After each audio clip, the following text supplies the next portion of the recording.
जय हिंद साथियों, आप सभी का स्वागत करता हूं आप सभी के अपने चैनल टारगेट सिलेक्शन में। साथियों, यूपी होमगार्ड भर्ती परीक्षा के लिए साथियों ऐसे 100 सवाल आज की इस वीडियो में मैं आपके लिए लेकर आया हूं, जो सवाल साथियों आपके लिए महत्वपूर्ण हैं। यानी कि ये वो बेसिक सवाल हैं साथियों जो हर एक परीक्षा में आते हैं। यूपी की कोई भी साथियों परीक्षा आप उठाकर देख लीजिए, वो सवाल साथियों जो आपके हर बार परीक्षा में पूछे ही पूछे जाते हैं, वो आज की इस वीडियो में मैंने इंक्लूड किए हैं। तो आपकी जो परीक्षा है साथियों 25, 26, 27 अप्रैल की परीक्षा है, इसमें जितनी भी शिफ्ट होंगी, दो दो शिफ्ट होंगी साथियों डेली। तो उन सारी शिफ्ट पर साथियों ये भारी पड़ेगी आज की वीडियो, इसलिए आज के इन सवालों को बहुत ध्यानपूर्वक आप लोग देख लीजिएगा। साथियों इसमें हम लोग देखेंगे जीके जीएस के सवालों को, यूपी जीके के सवालों को और करंट अफेयर के सवालों को। चलिए तो क्लास का आगाज करते हैं और आप ये चेक कीजिएगा कि आपको इसमें से कितने सवाल पहले से आते थे और कितने सवाल नहीं पता है। तो जितने आंसर्स नहीं पता है उनके आंसर्स आप लोग साथियों तैयार कर लीजिएगा।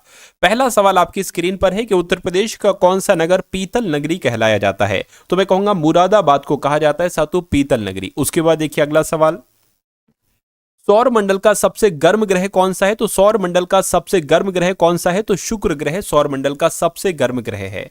अच्छा, आप लोग कमेंट में मुझे बताइएगा पृथ्वी को क्या कहा जाता है। हरा ग्रह कहा जाता है, नीला ग्रह कहा जाता है, पीला ग्रह कहा जाता है, लाल ग्रह कहा जाता है। और इसको भी उसी प्रकार से आप लोग कमेंट सेक्शन में टाइप करके मुझे बताइएगा। उसके बाद देखिए भारतीय संविधान के पिता किन्हें कहा जाता है। तो मैं कहूंगा डॉक्टर भीमराव अंबेडकर। अब अगर आपका जवाब है तो आपका जवाब बिल्कुल सही है। उसके बाद देखिए ऑपरेशन फ्लड किससे संबंधित है। तो ये तो साथियों दुग्ध उत्पादन से संबंधित है। क्या ऑपरेशन फ्लड की अगर हम बात करते हैं तो ये दुग्ध उत्पादन से संबंधित है। आंसर आपका अगर ऑप्शन नंबर ए है तो बिल्कुल करेक्ट है। उसके बाद देखिए इत्र नगरी किसे कहा जाता है। तो किसे कहा जाता है साथियों, कन्नौज को कहा जाता है इत्र नगरी। आंसर अगर आपका ऑप्शन नंबर बी था तो बिल्कुल सही था। गीत गोविंद के लेखक कौन है, कालिदास, जयदेव, बाणभट्ट या विशाख दत्त। तो आपका जवाब ऑप्शन नंबर बी होना चाहिए, जयदेव ही गीत गोविंद के लेखक हैं। उसके बाद देखिए अगला सवाल आपसे कहा जा रहा है भारतीय संविधान कब लागू किया गया। तो 26 जनवरी 1950 को, 15 अगस्त 1947 को। नहीं साथियों मैं कहूंगा 26 जनवरी 1950 को ही भारत का संविधान लागू किया गया था।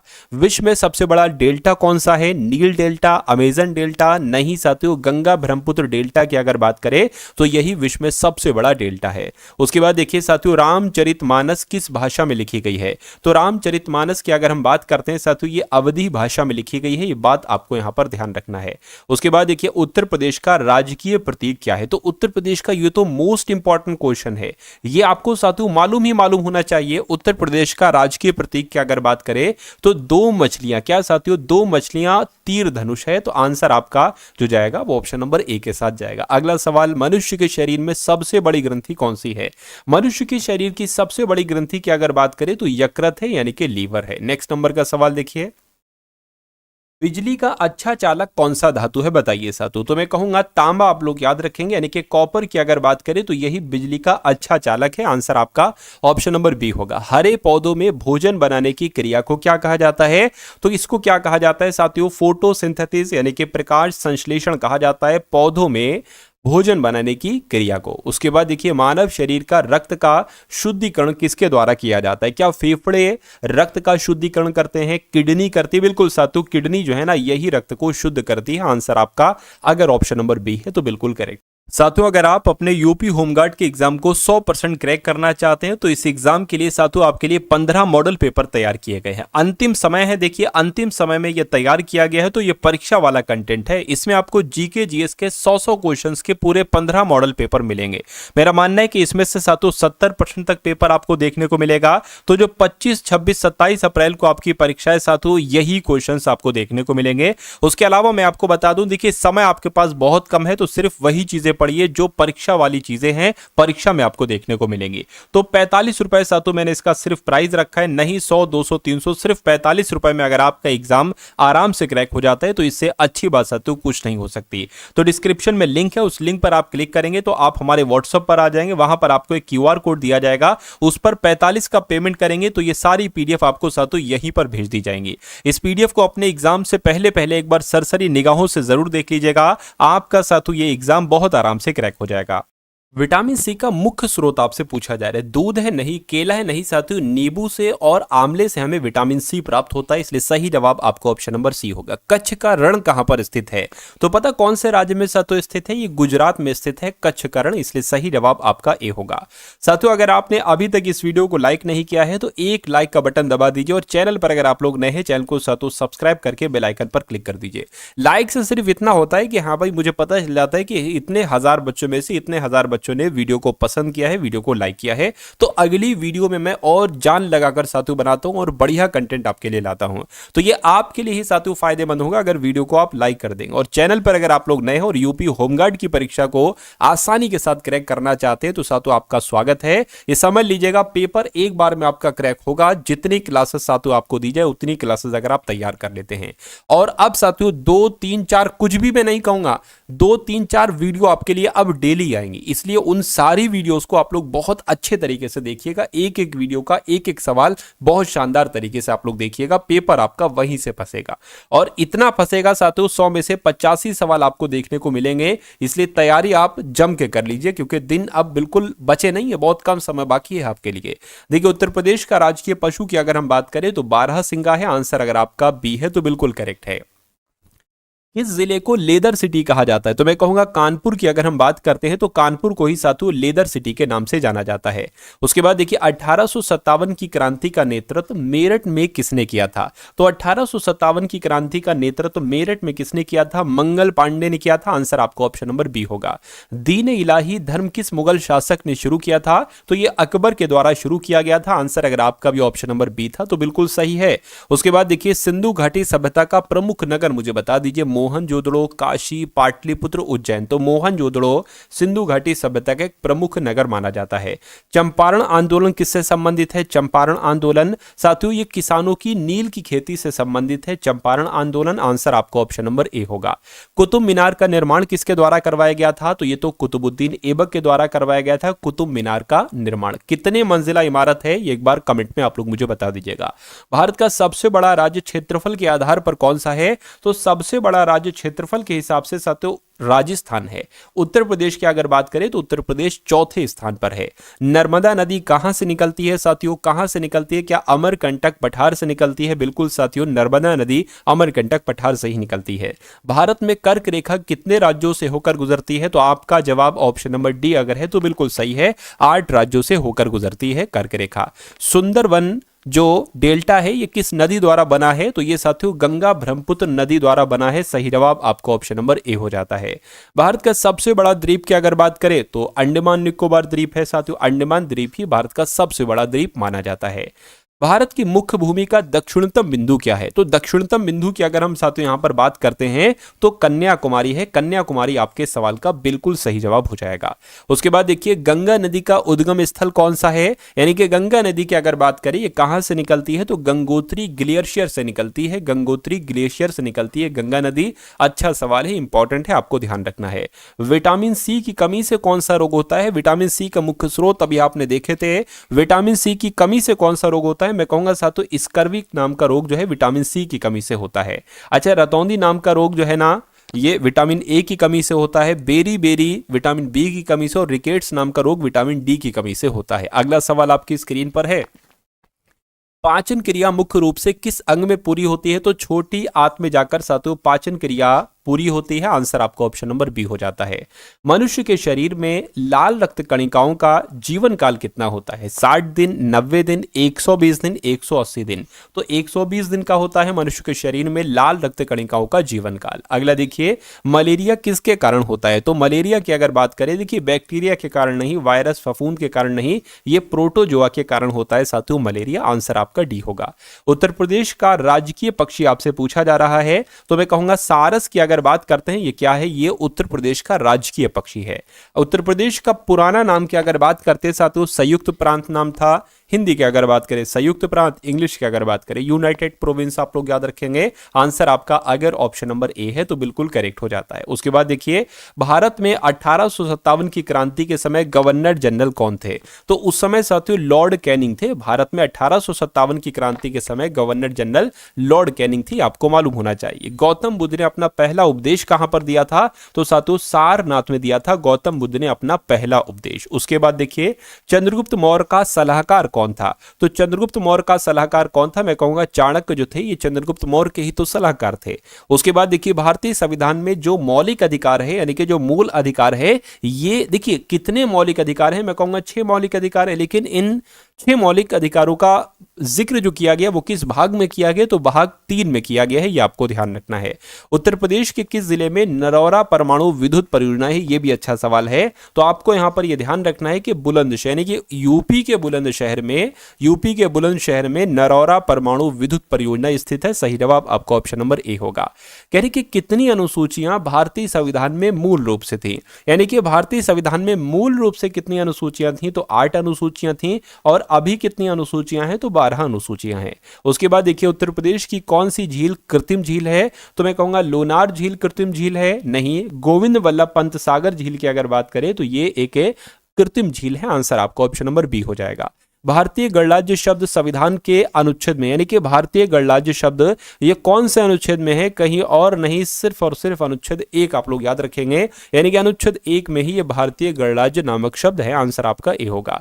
उत्तर प्रदेश में राष्ट्रीय दलहन अनुसंधान संस्थान ये कहां पर स्थित है? कानपुर में है, लखनऊ में है, वाराणसी में है, झांसी में है? तो आपको ये मालूम होना चाहिए कानपुर में है राष्ट्रीय दलहन अनुसंधान संस्थान। ये भी इंपॉर्टेंट क्वेश्चन है साथियों। 42वां संविधान संशोधन किसे कहा जाता है? देखिए अच्छा सवाल है क्या, यानी कि 42वें संविधान संशोधन को क्या लघु संविधान कहते हैं? नहीं, मिनी संविधान इसको कहा जाता है। 42वें संविधान संशोधन को मिनी संविधान कहा जाता है। आंसर आपका ऑप्शन नंबर बी होगा। संविधान की प्रस्तावना में धर्मनिरपेक्ष शब्द कब जोड़ा गया? ये सवाल पूछा जाता है 1951 नहीं, 69 नहीं, 1976 में साथियों संविधान की प्रस्तावना में प्रेम्बल में धर्मनिरपेक्ष शब्द जोड़ा गया। ये आपको ध्यान रखना चाहिए। अगला देखिए साथियों जय जवान जय किसान का नारा किसके द्वारा दिया गया था? तो जय जवान जय किसान का नारा किसके द्वारा दिया गया था ये आपसे यहां पर पूछा जा रहा है। देखिए 50 सवाल हो चुके हैं और 50 सवाल अभी और आपके बाकी है। देखिए ये अंतिम समय है।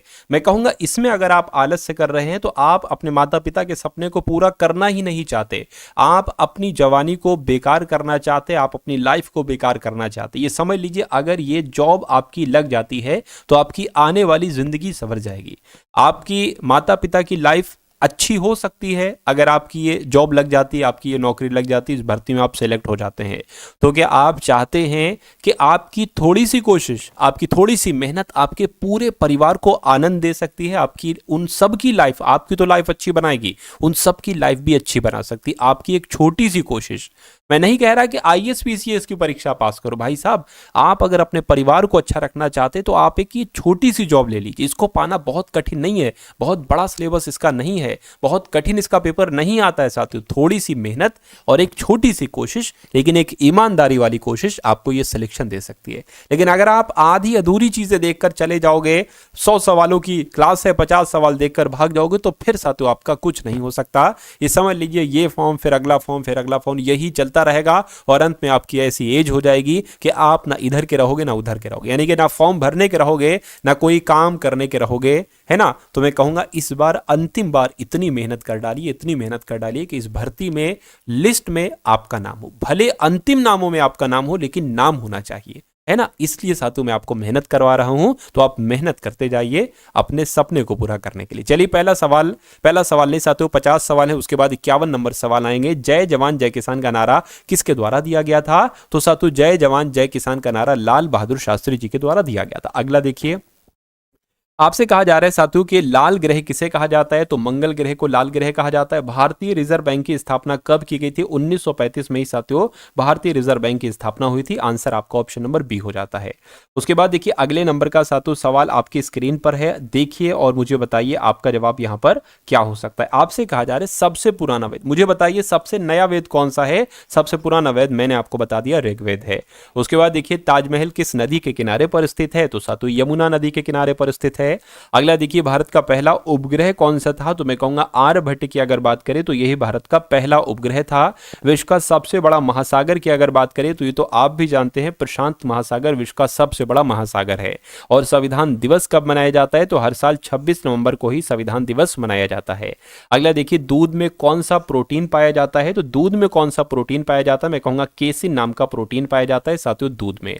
कौन सा ग्रह अपनी धुरी पर सबसे तेजी से घूमता है, तो मैं कह सकता हूं साथियों जो बृहस्पति नाम का ग्रह है ये अपनी धुरी पर सबसे तेजी से घूमता है।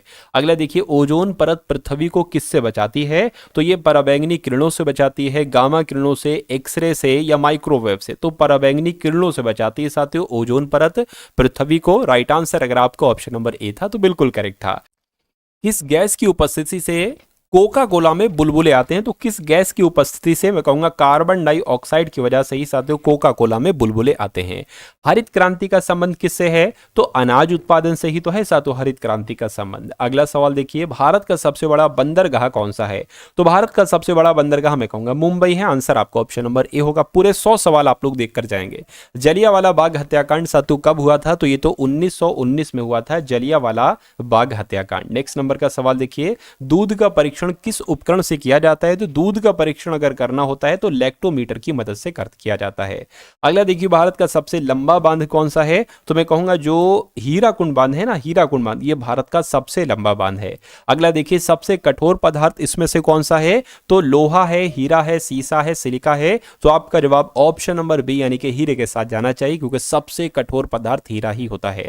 ग्रीन हाउस गैस कौन सी है मुझे बताइए, तो मैं कहूंगा कार्बन डाइऑक्साइड की अगर हम बात करते हैं तो ये ग्रीन हाउस गैस मानी जाती है। आंसर आपका सी होगा। कौन सी धातु सबसे हल्की है, तो मैं कहूंगा लिथियम की अगर बात करते हैं तो ये धातु सबसे हल्की है।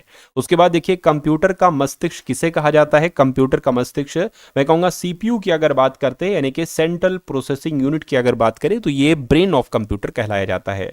विश्व स्वास्थ्य संगठन WHO यानी कि वर्ल्ड हेल्थ ऑर्गेनाइजेशन इसका हेडक्वार्टर कहां पर स्थित है, तो विश्व स्वास्थ्य संगठन का मुख्यालय साथियों कहां पर है, जिनेवा में है। आंसर आपका सी होगा। श्वेत क्रांति किससे संबंधित है, तो श्वेत क्रांति किससे संबंधित है साथियों, दुग्ध उत्पादन से संबंधित है श्वेत क्रांति। और विश्व जनसंख्या दिवस की अगर बात करें कब मनाया जाता है, तो विश्व जनसंख्या दिवस हर साल 11 जुलाई को ही मनाया जाता है। अगला देखिए यूनाइटेड नेशन ऑर्गेनाइजेशन का मुख्यालय कहां पर है, तो साथियों इसका मुख्यालय कहां पर है, न्यूयॉर्क में इसका मुख्यालय है। उसके बाद देखिए भारत की सबसे बड़ी झील की अगर बात करें तो भारत की सबसे बड़ी झील मैं कहूंगा चिल्का झील की अगर बात करें भारत की सबसे बड़ी झील मानी जाती है। उसके बाद देखिए कौन सा विटामिन सूर्य की किरणों से प्राप्त होता है, तो vitamin A, vitamin B, vitamin C या विटामिन डी। आपका जवाब विटामिन डी के साथ जाना चाहिए क्योंकि यही हमें सूर्य की किरणों से प्राप्त होता है। भारत की सिलिकॉन वैली किसे कहा जाता है, पुणे को कहते हैं, बेंगलुरु को कहते हैं, हैदराबाद को कहते हैं, चेन्नई को कहा जाता है। तो मैं कह सकता हूं साथियों बेंगलुरु को ही भारत की सिलिकॉन वैली के नाम से जाना जाता है। रक्त का पीएच मान क्या होता है साथियों, रक्त का पीएच मान की अगर हम बात करते हैं तो 7.4 जो होता है यही रक्त का पीएच मान होता है। कौन सी धातु द्रव अवस्था में पाई जाती है, यानी कि धातु द्रव अवस्था में पाई जाती है, तो मैं कहूंगा पारा जो धातु है ये द्रव अवस्था में पाई जाती है। अगला देखिए मानव शरीर में सबसे बड़ी हड्डी कौन सी है, तो मैं कहूंगा फीमर की अगर बात करते हैं साथियों, फीमर यानी कि जो जांग की हड्डी होती है ये मानव शरीर की सबसे बड़ी हड्डी कहलाई जाती है। अगला देखिए आपसे यहां पर कहा जा रहा है कि विटामिन ए की कमी से कौन सा रोग होता है, तो विटामिन ए की कमी से मैं कहूंगा रात में दिखाई ना देना यानी कि रतौंधी नाम का रोग विटामिन ए की कमी से होता है। बिल्कुल साथियों यही तो रोग होता है, रात में दिखाई ना देना यानी कि एक तरीके से रतौंधी रोग जो होता है वो विटामिन ए की कमी से ही होता है। सूर्य का ऊर्जा का स्रोत कौन सी प्रक्रिया है, तो नाभिकीय विखंडन नहीं है साथियों, आप लोग याद रखेंगे संगलयन है यानी कि नाभिकीय संगलयन ही सूर्य की ऊर्जा का स्रोत है। सही जवाब आपका ऑप्शन नंबर बी हो जाएगा। चलिए उसके बाद देखिए मिर्गी का रोग किस अंग से संबंधित है, तो मस्तिष्क से संबंधित साथियों दिमाग से संबंधित है मिर्गी का रोग, इसलिए सही जवाब आपका सी होगा। किसी वस्तु की गति को मापने के लिए कौन सा यंत्र प्रयोग किया जाता है, तो साथियों एक यंत्र का नाम मैं आपको बता रहा हूं एनीमोमीटर। ये वस्तु की गति को मापने के लिए इस्तेमाल किया जाता है, एनीमोमीटर नाम का ये यंत्र। अगला देखिए उत्तर प्रदेश के पहले मुख्यमंत्री की अगर बात करें तो कौन थे, मैं कहूंगा गोविंद वल्लभ पंत ही साथियों उत्तर प्रदेश के पहले मुख्यमंत्री थे। काशी किसका प्राचीन नाम है, तो काशी की अगर बात करते हैं साथियों ये वाराणसी का प्राचीन नाम है। आंसर आपका ऑप्शन नंबर बी होगा। उत्तर प्रदेश के किस शहर को ओबरा टाप विद्युत परियोजना के लिए जाना जाता है? तो मैं कहूंगा सोनभद्र आपके सवाल का जवाब हो जाएगा, और ये यूपी का सबसे दक्षिणतम जनपद है। अगला देखिए, गुरु गोविंद सिंह सागर बांध ये किस जिले में स्थित है? तो ये साथियों सोनभद्र में स्थित है। गुरु गोविंद सिंह सागर बांध किस जिले में है? अगर आपसे पूछे तो सोनभद्र आपको बता देना है। ताम्र पाषाण सभ्यता का प्रमुख स्थल उत्तर प्रदेश में कौन से जगह पर है? तो आपको ध्यान रखना है ये भी सोनभद्र में, जो ताम्र पाषाण सभ्यता का जो प्रमुख स्थल है ये उत्तर प्रदेश में कौन सा है? मैं कहूंगा सोनभद्र ही है।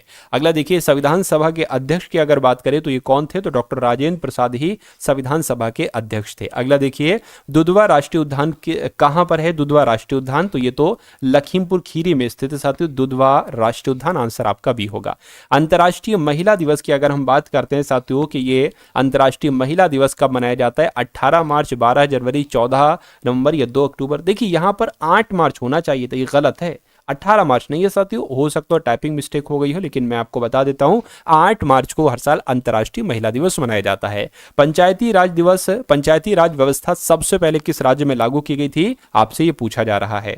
तो कहां पर लागू की गई थी साथियों? ये सबसे पहले अगर बात करते हैं राजस्थान में लागू की गई थी। उसके बाद देखिए अनुच्छेद 170, देखिए अगर ये सवाल आ गया तो जम्मू कश्मीर आप लोग लगा देंगे। उसके बाद देखिए राष्ट्रपति का चुनाव किस प्रकार का होता है? तो ये एक निर्वाचक मंडल द्वारा होता है साथियों राष्ट्रपति का चुनाव। राइट आंसर आपका सी होगा। उत्तर प्रदेश का कौन सा नगर कालीन नगरी कहलाया जाता है? तो मैं कह सकता हूं भदोही की अगर बात करें तो इसी को कालीन नगरी के नाम से जाना जाता है। और उत्तर प्रदेश में किस जिले में गौरी शंकर जलप्रपात है? तो गौरी शंकर जलप्रपात जो है ना ये कहां पर है? तो ये सोनभद्र में स्थित है। किस जनपद को तिरंगे की धरती कहा जाता है? तिरंगे की धरती की अगर बात करें साथियों ये बलिया को कहा जाता है तिरंगे की धरती।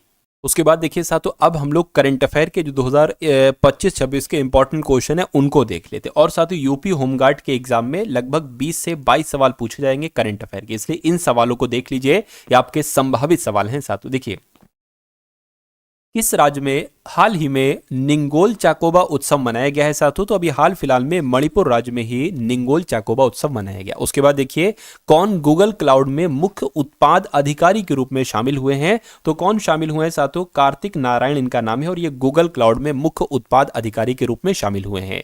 ऋषभ टंडन का 35 वर्ष की आयु में निधन हुआ है साथियों, वो कौन थे? क्या वो एक लेखक थे? नहीं, वो एक गायक थे। तो ये आपके सवाल का बिल्कुल सही जवाब है। उसके बाद देखिए अमेरिका ने किस देश की 2 बड़ी तेल कंपनियों पर प्रतिबंध लगाए हैं? तो साथियों अगर बात करते हैं अमेरिका ने रूस देश की 2 बड़ी तेल कंपनियों पर प्रतिबंध लगाए हैं। किसने 2025 ब्रिटिश एकेडमी पुस्तक पुरस्कार जीता है? तो अगर बात करते हैं साथियों सुनील अमृत की, तो 2025 ब्रिटिश एकेडमी पुस्तक पुरस्कार किसने जीता है? सुनील अमृत ने जीता है, आपको ध्यान रखना है। अगला देखिए 5 दिवसीय तिहार उत्सव, कौन सा उत्सव? तिहार उत्सव कहां पर मनाया जा रहा है? तो नेपाल देश में साथियों तिहार उत्सव मनाया जा रहा है। उसके बाद देखिए किस देश ने 50 साल पुराने कफाला सिस्टम को खत्म कर दिया? तो पता साथियों ये काम सऊदी अरब ने किया है। 50 साल पुराना साथियों कफाला सिस्टम यहां पर था, इसको खत्म कर दिया है। तो ये इंपॉर्टेंट क्वेश्चन है, आपके एग्जाम में पूछा जा सकता है। IUCN का 9वां देश सदस्य कौन बना है साथियों? देखिए IUCN की फुल फॉर्म की अगर बात करें तो international union for conservation of nature इसकी फुल फॉर्म होती है, और इसका 9वें नंबर का देश जो बना है वो तुवालू देश बना है। अगला सवाल आपकी स्क्रीन पर है, आपसे यहां पर कहा जा रहा है कि भारत और किस देश ने वैज्ञानिक सहयोग को बढ़ावा देने के लिए रामानुजन जूनियर रिसर्चर्स प्रोग्राम शुरू किया है? तो पता साथियों किसने? मैं कहूंगा ब्रिटेन आपका जवाब होगा। भारत और ब्रिटेन देश के वैज्ञानिकों ने सहयोग को बढ़ावा देने के लिए, वैज्ञानिक सहयोग को बढ़ावा देने के लिए रामानुजन जूनियर रिसर्चर्स प्रोग्राम शुरू किया है। कौन कुल वन क्षेत्र में विश्व स्तर पर 9वें स्थान पर पहुंचा है? तो कौन पहुंचा है साथियों? अपना देश भारत पहुंचा है। उसके बाद देखिए किस देश की राजधानी में 30 दिन के आपातकाल की घोषणा लगी है? तो पेरू देश आपका जवाब होगा, क्योंकि अभी हाल फिलहाल में पेरू देश की राजधानी में 30 दिन के आपातकाल की घोषणा की गई है। आपसे कहा जा रहा है कि बेस्तु वर्ष मनाया गया है, किस राज्य में मनाया गया बेस्तु वर्ष? ये गुजरात राज्य में मनाया गया है साथियों बेस्तु वर्ष, आंसर आपका सी होगा। किसे भारतीय सेना में लेफ्टिनेंट कर्नल की मानद उपाधि प्रदान की गई है? तो पता साथियों किसको? नीरज चोपड़ा को। नीरज चोपड़ा इनको भारतीय सेना में लेफ्टिनेंट कर्नल की मानद उपाधि प्रदान की गई है। इंपॉर्टेंट क्वेश्चन था ये। किस देश ने ऐतिहासिक अंडर-20 फीफा विश्व कप जीता है? तो किस देश ने जीता है साथियों? मोरक्को देश ने जीता है। उसके बाद देखिए, कोल इंडिया लिमिटेड ने किस आईआईटी के साथ सतत ऊर्जा केंद्र की स्थापना के लिए समझौता किया है? तो यहां पर आपका जवाब जो जाएगा साथियों वो आईआईटी मद्रास के साथ जाएगा, यानी कि कोल इंडिया लिमिटेड ने आईआईटी मद्रास के साथ सतत ऊर्जा केंद्र की स्थापना के लिए समझौता किया है। उसके बाद देखिए, आपसे कहा जा रहा है कि आईएनएस सहाद्री समुद्री अभ्यास जैमेक्स 25 में शामिल होने के लिए कहां पहुंचा है? तो किस देश में पहुंचा है? जापान देश में पहुंचा है। आंसर आपको ऑप्शन नंबर सी होगा। किसने फॉर्मूला 1 यूएस ग्रैंड प्रिक्स जीती है? तो पता साथियों किसने जीती है? मैक्स वर्स्टप्पन ने जीती है। तो राइट आंसर आपको ध्यान रखना है, ऑप्शन नंबर बी होगा।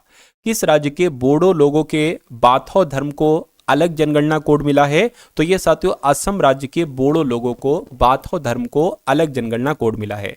पुलिस स्मृति दिवस कब मनाया गया है? तो पुलिस स्मृति दिवस तो साथियों 21 अक्टूबर को मनाया जाता है। कब मनाया जाता है? 21 अक्टूबर को मनाया जाता है।